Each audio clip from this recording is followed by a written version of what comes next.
Good morning, Codger Biker here. What's in the box? It's not the film 10, is it?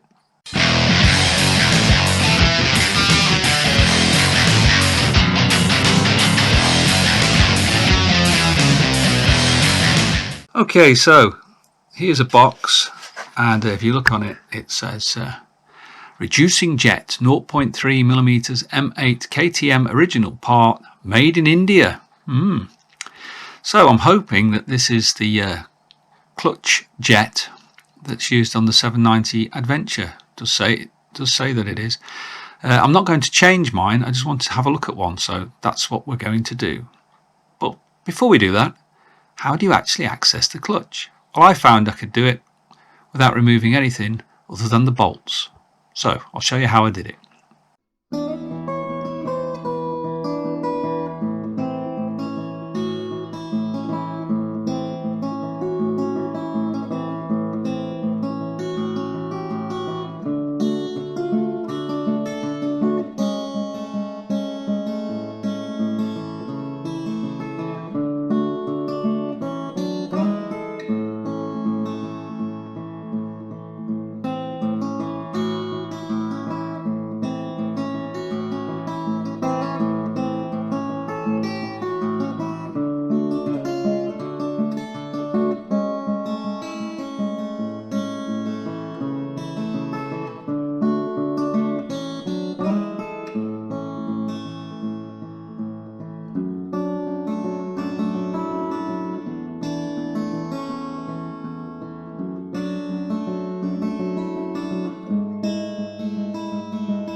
Right, although I didn't remove the cover and go straight to the actual jet, I do know that people have done that. I know that it's quite common to use a drill and have one here. If you can see that, there's this tiny drill here which is 0.5 and some people have traditionally, not just on the 790 Adventure but on KTMs through the generations, reamed out the jet to 0.5mm. Now 0.5mm is absolutely tiny. It looks about as thin as a hair, human hair.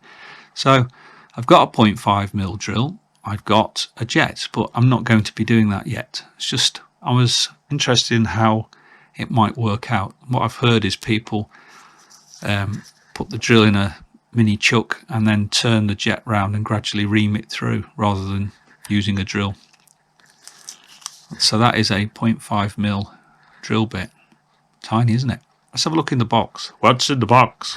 Okay, opening the box, we find the following. I hope you can see that, it's difficult to film. There's a KTM clutch oil jet. Now I had thought, I know that they're screwed in and Loctited, so presumably there's blue Loctite on these threads and you can remove it with a screwdriver. I've even heard of some people using an impact screwdriver to remove it. I would not use an impact screwdriver on something that's set into alloy. So what people have done is use a screwdriver into that slot and twist it out to remove it. The actual hole where the oil comes through is so tiny you can't see it. I had thought it would come through here, but this is solid. So presumably the oil comes through these two holes here under pressure and squirts out through a 0.3mm hole in here. Well, how thin is 0.3mm? To ascertain that, I used an old trick from the olden days. Being a bit of a guitar collector, I've got I think 18 guitars plus the ones my sons have got. I'm a terrible guitarist, but I just like them. Anyway, I have lots of guitar strings, so what we used to do is use a thin E string to clean out a jet. I've tried a thin E string on these and the 10 didn't fit, so I bought some extra light strings, and a 0.08 guitar string will go through that hole, as I will now attempt to demonstrate. Bear with me. Now I think part of the service schedule is that this jet should be cleaned, and I'm guessing that what they do is they don't remove it from the bike, but they use compressed air and blow through it sort of to clean it that way.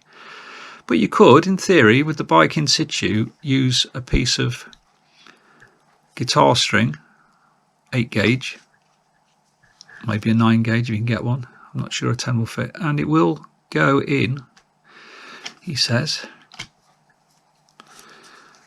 It's the same on the Duke, I think, so it will go through, and I don't know if you can see that, but it's actually gone through to the actual, I can see it just through the holes there. He says wearing his glasses. Can you see that? I don't know if that will come out on the film. I'll try and zoom in on that. So, yeah, hang on, bear with me. Yeah, that is actually through now. I can see it. So if you've got an 8 gauge guitar string or a gauge 8 guitar string like that, you could use that to, from time to time, give it a bit of a clean out, but you know, it's not really going to do much, is it? Because you can't get it to go round the corner, so to speak, come out through these holes here. So I am not going to be reaming this out, but if once my bike is out of warranty, I might consider it. The problem with that is it lowers the pressure in the engine, could cause other damage, and also I believe it can make it a little more difficult to get neutral. So I'm not going to fit this to the bike. I was just curious. It wasn't expensive. I think it was about £8. Very difficult to get hold of. They seem to have sold out, so I think a lot of people are buying them. The drill bit I bought was £1, which I misplaced somewhere. So yeah, you'd obviously want a better screwdriver than this, but you can see the way that the idea of how that would be. You'd want a wide blade screwdriver with a shallow tang on it to make sure you didn't rip that out, because I think that would easily come out of there and you'd start to wear away at this blade on it, so you'd have to be very careful removing it. I did have a discussion with somebody I know who has done it, and one thing they suggested might work is if you applied some heat, so you could heat the screwdriver, hold it against it I suppose, and then that might soften the blue thread lock, which I think holds them in place. And some people have suggested it's the blue thread lock getting into here or blocking that tiny jet, if it's been misapplied during manufacture, that causes some of the clutch problems. As you saw, the clutch is very easy to get at.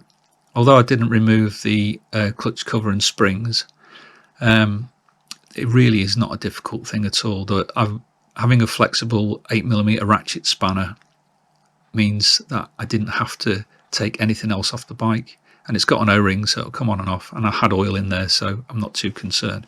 But there, for people who are interested, is a reducing jet KTM part number 63533001030.